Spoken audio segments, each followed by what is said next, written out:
O Salmo 23 é talvez o texto mais conhecido da Bíblia e, paradoxalmente, um dos menos compreendidos. Ele é repetido em funerais, ele é lido em momentos de dor, ele é decorado por crianças, ele é citado até por quem nunca abriu a Bíblia inteira. Mas quase ninguém pergunta de onde esse salmo nasce. Porque o Salmo 23 não nasce em um campo verde. Ele não nasce em um momento de descanso.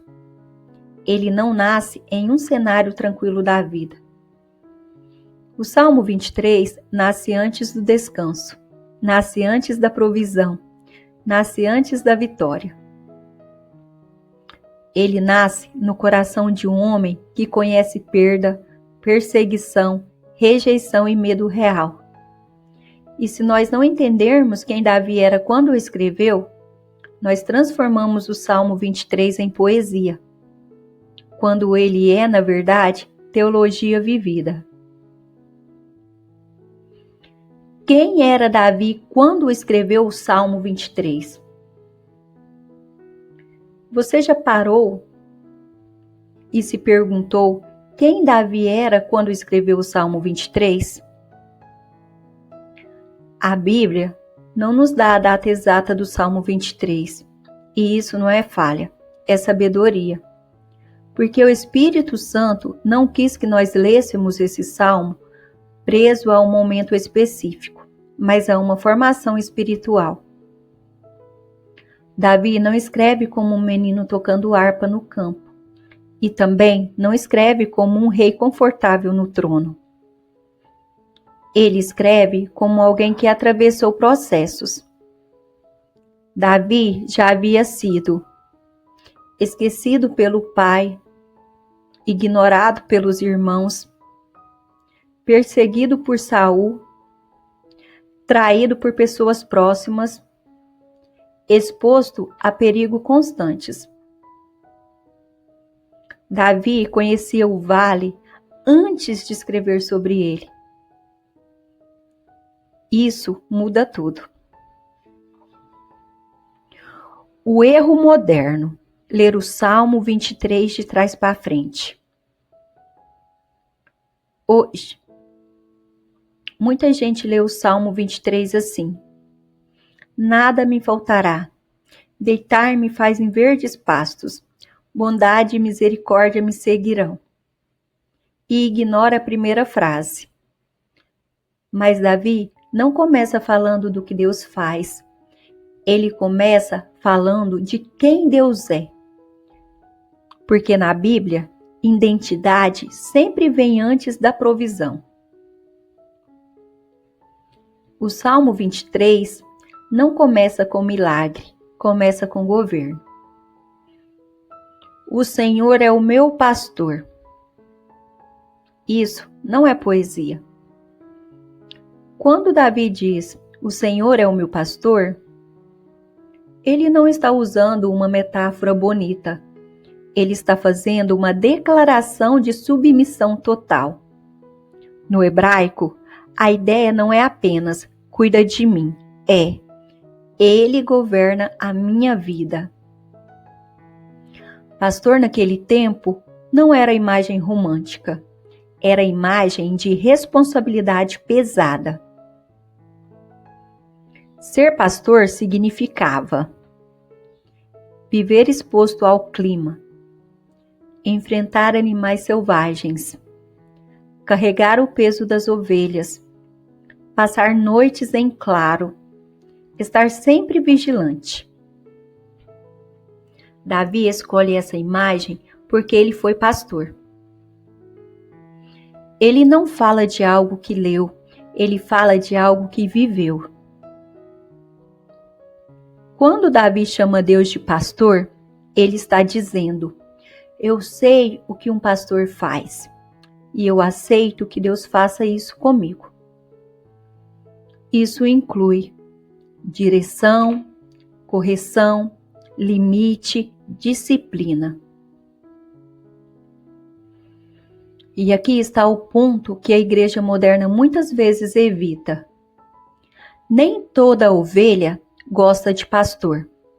Algumas preferem pasto sem governo. Nada me faltará. Não é sobre ter tudo.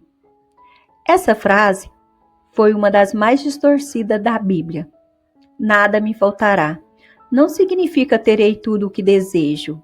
Significa nada do que é essencial para o propósito de Deus vai faltar. Davi teve momentos de escassez, fuga, cansaço, silêncio de Deus. E mesmo assim escreveu: nada me faltará. Porque falta na Bíblia não é a ausência de conforto, é a ausência de direção.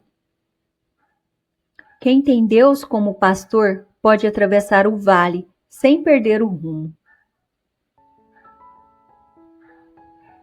Por que Davi começa com uma declaração? Porque Davi entendeu algo que muita gente só aprende tarde demais. Antes de Deus mudar circunstâncias, ele estabelece governo. O Salmo 23 começa ensinando isso. Não é sobre onde você está, é sobre quem te conduz. Davi não diz, eu estou em um bom lugar. Ele diz, o Senhor é o meu pastor. Isso é maturidade espiritual. Aplicando a nossa vida sem espiritualizar. Aqui precisamos ser humanos. Há momentos em que você não entende o que Deus está fazendo. Você não sente paz. Você não vê pastos verdes. Você só vê estrada, poeira e cansaço. E é exatamente aí que o Salmo 23 começa. Não quando tudo está resolvido, mas quando você decide quem governa a sua vida, mesmo sem respostas. Davi nos ensina que fé não é negar o vale, é continuar seguindo o pastor dentro dele. O Salmo 23 não é um salmo de conforto imediato. É um salmo de formação. Antes de falar de descanso, Deus fala de governo. Antes de falar de provisão, ele fala de relacionamento. Na próxima parte, nós vamos entrar em algo que quase nunca é ensinado. Por que Davi escolheu a figura do pastor e não do rei, do guerreiro ou do juiz? O que isso revela sobre o tipo de Deus que nos conduz? Permaneça, porque os campos verdes só fazem sentido quando entendemos quem nos guia até eles. Na primeira parte, nós entendemos algo essencial. O Salmo 23 não começa com descanso, começa com governo. Davi não fala do que Deus dá. Ele fala de quem Deus é. Agora, a partir daqui, o Salmo começa a revelar como esse governo funciona na prática. É diferente do que muitos pensam. O governo de Deus nem sempre se manifesta em movimento. Às vezes, ele se manifesta em parada. Deitar-me faz em verdes pastos. Isso não é opção. Essa frase costuma ser lida de forma romântica, mas na realidade ela carrega uma verdade confrontadora. Davi não diz, eu escolho deitar. Ele diz, ele me faz deitar. Isso significa que muitas vezes o descanso não é voluntário. Na vida espiritual, existem momentos em que você não percebe que está exausto. Você não reconhece que passou do limite. Você continua caminhando mesmo sem forças. E o pastor, por amor, interrompe. Deus não faz isso para punir. Ele faz para preservar. Verdes pastos não significam vida fácil. Aqui existe outro erro comum. Verdes pastos não são símbolo de luxo. São símbolo de sustento suficiente. No contexto bíblico, pastos verdes eram raros. Exigiam cuidado constante. Não duravam para sempre. O pastor precisava saber quando levar e quando tirar as ovelhas daquele lugar. Se ficassem tempo demais, o pasto morria. Isso nos ensina algo profundo. Até bênção podem se tornar perigosas se não houver direção. Davi entendeu que o pastor não apenas leva ao pasto, mas também sabe a hora de sair dele. Guia-me mansamente a águas tranquilas. Essa frase revela algo precioso sobre o caráter de Deus. O texto não diz águas profundas, águas agitadas, águas poderosas. Diz águas tranquilas. Por quê? Porque ovelhas não bebem em águas agitadas. Elas se assustam, elas recuam. Davi conhecia isso porque viveu isso. Deus não nos guia para ambientes de confusão interior. Ele nos conduz a lugares onde a alma consegue respirar. Isso não significa a ausência de problemas externos. Significa presença de paz interna. Tranquilidade aqui não é circunstância, é estado da alma. Refrigera a minha alma. O que isso realmente significa? Essa é uma das frases mais profundas do Salmo.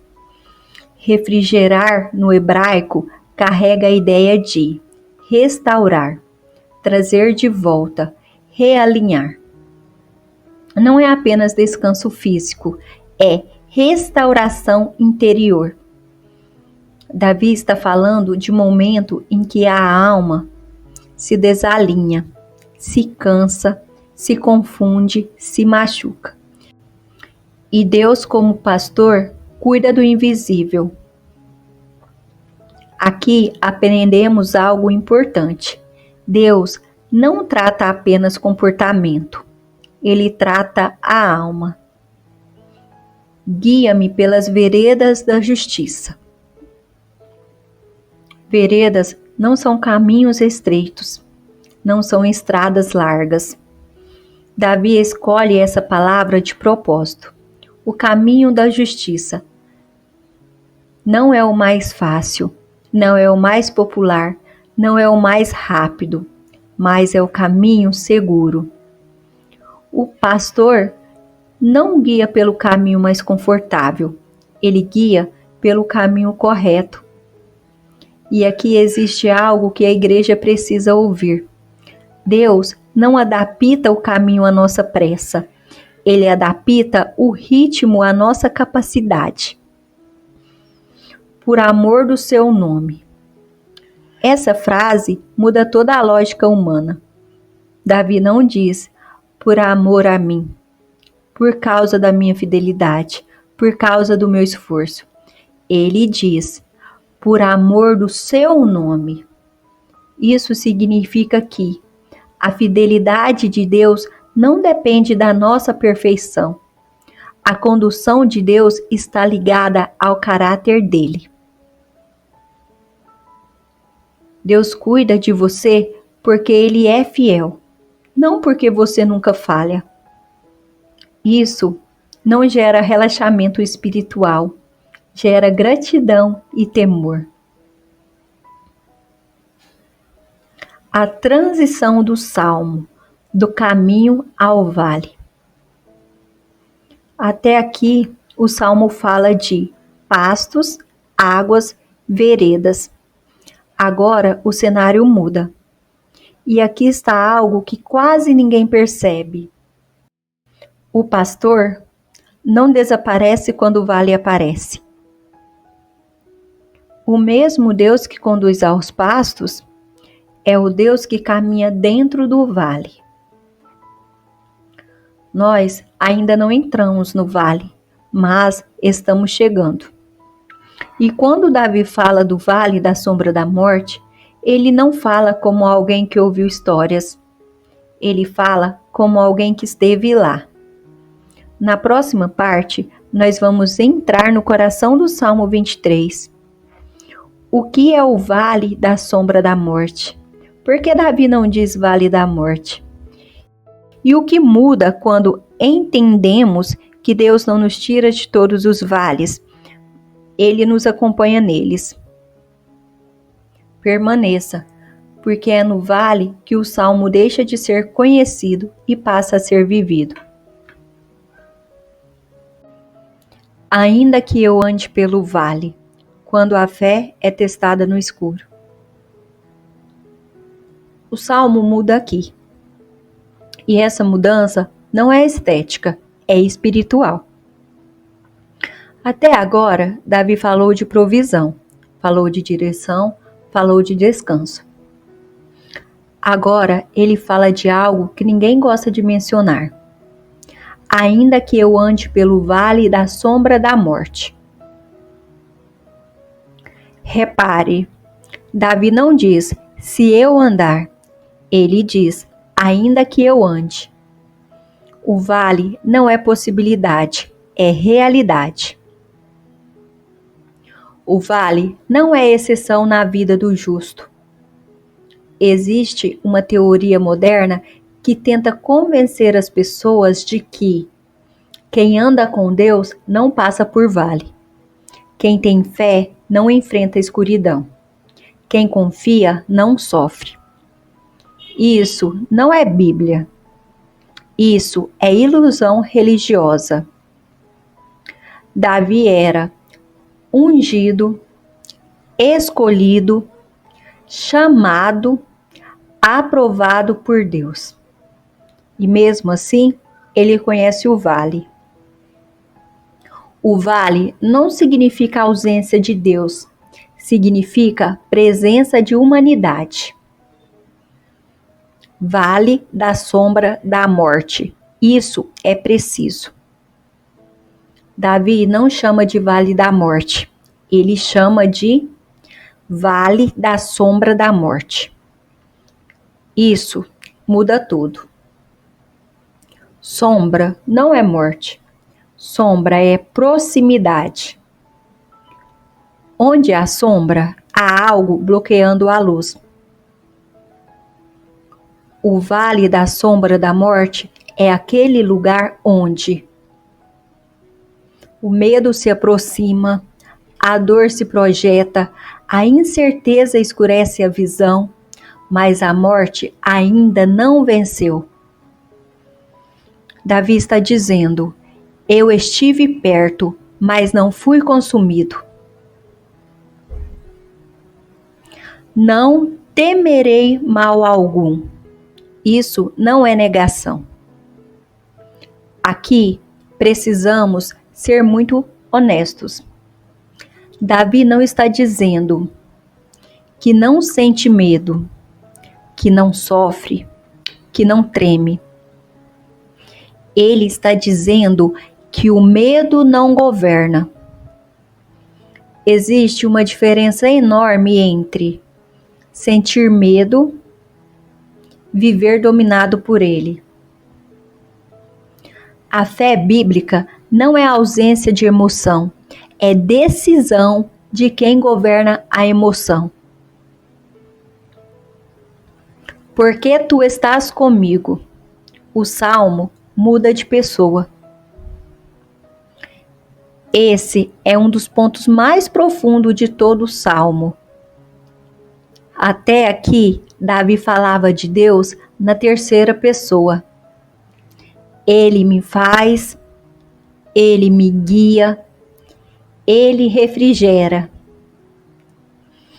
Agora no vale ele muda.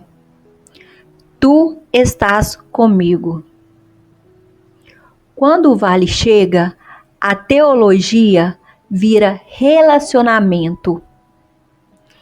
No pasto, Davi falava sobre Deus. No vale, Davi fala com Deus.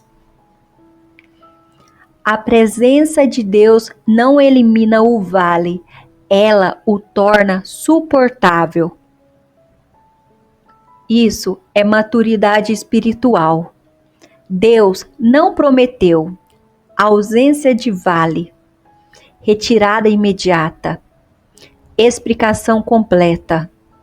Ele prometeu presença. E para quem conhece Deus, a presença é suficiente para atravessar. A tua vara e o teu cajado me consolam. Aqui existe algo que muita gente ignora. A vara não era instrumento de carinho, era instrumento de correção e proteção. O cajado não era apenas apoio, era instrumento de direção. Davi encontra consolo não apenas no cuidado, mas também na disciplina, porque ele entende que correção também é amor. Deus não nos consola apenas com palavras suaves. Às vezes, Ele consola nos mantendo no caminho certo. Deus não perde o controle no vale. O vale não é caos para Deus, é território conhecido. O pastor sabe onde o vale começa, onde ele termina, quanto tempo a travessia exige. O problema é que a ovelha não sabe. E aqui entra confiança.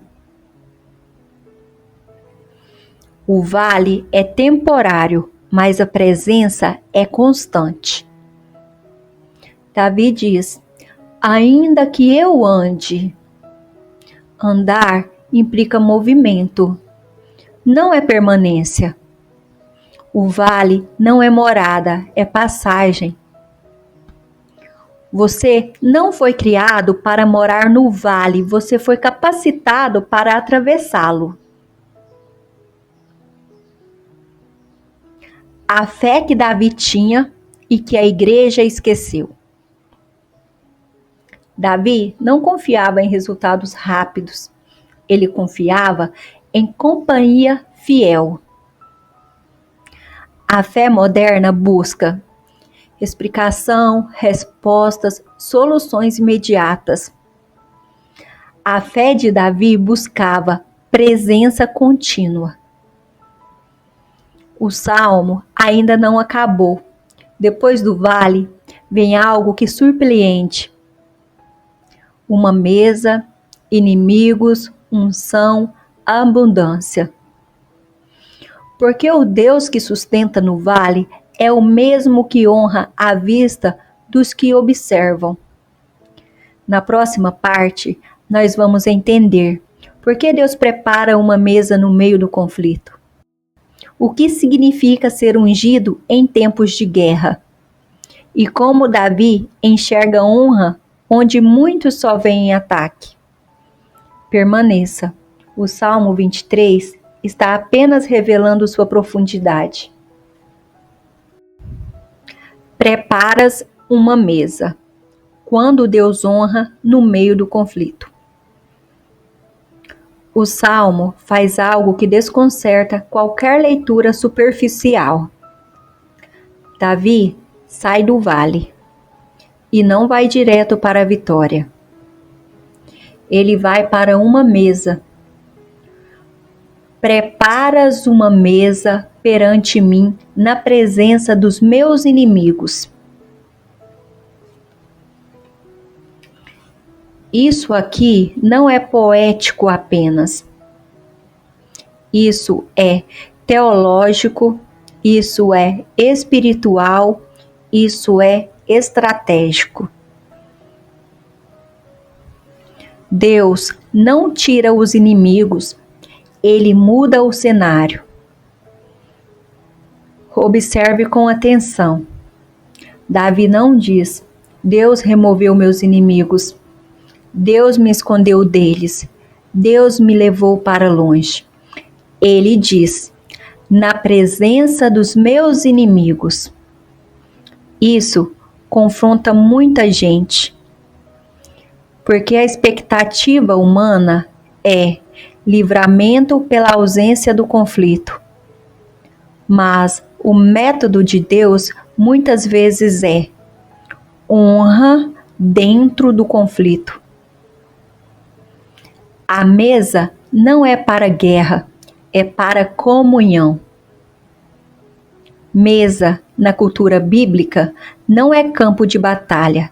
Mesa é lugar de aliança, identidade, pertencimento, dignidade. Deus não prepara uma trincheira, ele prepara uma mesa. Enquanto os inimigos esperam sua queda, Deus te convida a sentar. Quem prepara a mesa é Deus, não Davi. Isso é essencial. Davi não diz: eu preparei minha mesa. Ele diz: tu preparas. A honra não vem do esforço humano, vem da decisão soberana de Deus. Isso protege o coração contra o orgulho e contra a autopromoção. A mesa é um ato de governo espiritual. Deus está dizendo algo sem usar palavras. Ele está dizendo: eu sei quem você é. Eu sei quem te persegue. Eu sei quem te acusa. E mesmo assim, eu te honro. Isso é maturidade espiritual. Porque quem anda com Deus aprende. Nem toda batalha precisa ser respondida. Nem toda acusação merece defesa. Nem todo inimigo precisa de explicação.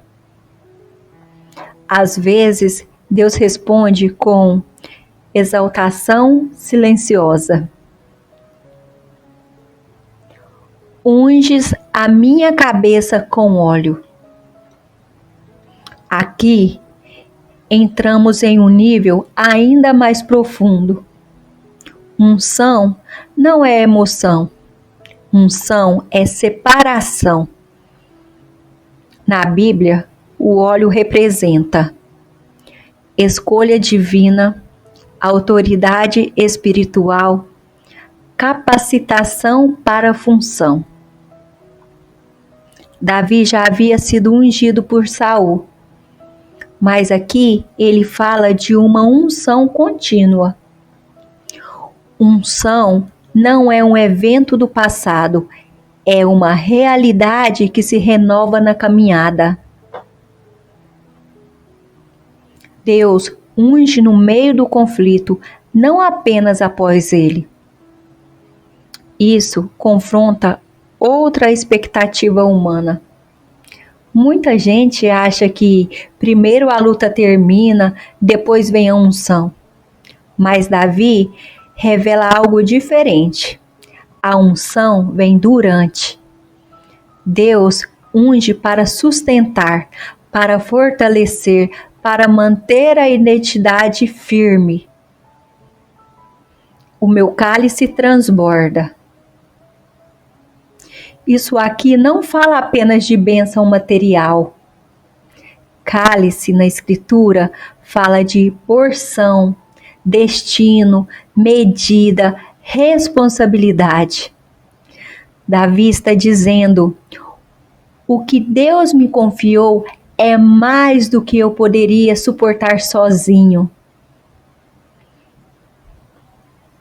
Transbordar não é excesso irresponsável, é suficiência que alcança outros. Quem transborda não vive só para si.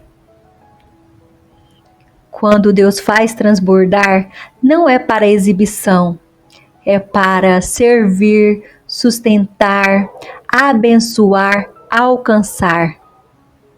A abundância bíblica sempre tem propósito.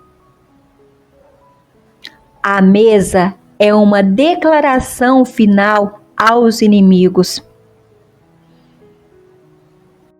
Sem Davi dizer uma palavra, Deus responde por ele.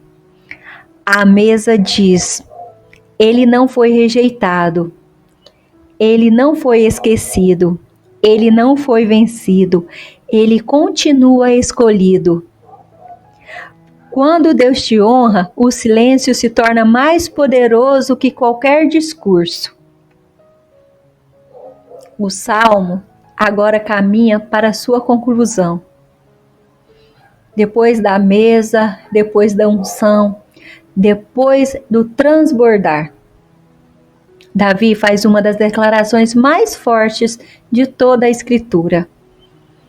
Uma convicção sobre o futuro, uma certeza sobre o caráter de Deus, uma segurança que não depende de circunstância.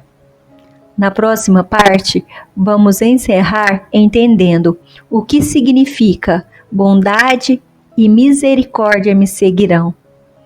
Porque Davi não corre atrás das bênçãos. E o que é habitar na casa do Senhor todos os dias da vida. Bondade e misericórdia, o Deus que nos segue. Certamente que a bondade e a misericórdia me seguirão todos os dias da minha vida. Davi não diz, eu espero, talvez, quem sabe. Ele diz, certamente. Isso não é fé ingênua, isso é fé testada. Davi não corre atrás das bênçãos, elas o seguem. Aqui está uma das revelações mais libertadoras de todo o Salmo. Davi não vive correndo atrás de portas, oportunidades ou provisão. Ele anda com Deus e a bondade o segue. Quem anda com o pastor não precisa viver ansioso pelo amanhã. O significado real de seguirão. No original hebraico, a palavra usada aqui não é passiva. Ela significa perseguir, alcançar, acompanhar de perto. Ou seja, a bondade e a misericórdia correm atrás de quem anda com Deus. Enquanto muita gente corre atrás de respostas, Deus libera respostas que perseguem seus filhos. Bondade e misericórdia, duas faces do mesmo Deus. Bondade fala do que Deus faz, misericórdia fala de quem Deus é. Bondade suple, misericórdia sustenta. Bondade abre portas, misericórdia fecha feridas. Se fosse só bondade, a gente se perderia no orgulho. Se fosse só misericórdia, a gente viveria sem avanço. Deus libera as duas juntas. Todos os dias da minha vida. Davi não está falando de fases. Não é só quando tudo dá certo. Só quando a fé está forte. Só quando o coração está alinhado. Ele diz, todos os dias. Dias bons, dias ruins, dias claros, dias confusos. A fidelidade de Deus não oscila com o humor humano. E habitarei na casa do Senhor. Aqui está o encerramento mais profundo do Salmo. Davi não diz: visitarei, passarei, entrarei de vez em quando. Ele diz: habitarei. Habitar é morar, é permanecer, é criar raízes. A casa do Senhor não é um prédio, é uma posição. Isso é essencial entender. Davi não está falando apenas do tabernáculo físico. Ele está falando de uma vida vivida na presença. Habitar na casa do Senhor é viver consciente de Deus, decidir diante de Deus, caminhar com Deus. É não sair da presença quando a bênção chega e não abandonar a fé quando o vale aparece. Por longos dias, Davi encerra o salmo olhando para o futuro. Depois do pasto, depois do vale, depois da mesa. Ele entende algo poderoso. A história não termina no conflito. Deus é especialista em conduzir histórias até o fim. O Salmo 23 não é um texto de conforto, é um mapa de vida. Agora podemos entender o Salmo por completo. Ele nos ensina quem Deus é, quem nós somos, como caminhar, como atravessar vales, como lidar com inimigos, como permanecer até o fim. Isso não é poesia infantil, isso é maturidade espiritual. Se este salmo falou com você, não apenas ouça, permaneça. Porque nos próximos ensinos, vamos continuar desvendando os salmos, não como frases soltas, mas como revelação vivas para os nossos dias. Aqui, a palavra não é usada como amuleto, ela é ensinada com temor, verdade e profundidade. Se você deseja caminhar mais fundo nas Escrituras, permaneça, porque o pastor ainda está conduzindo.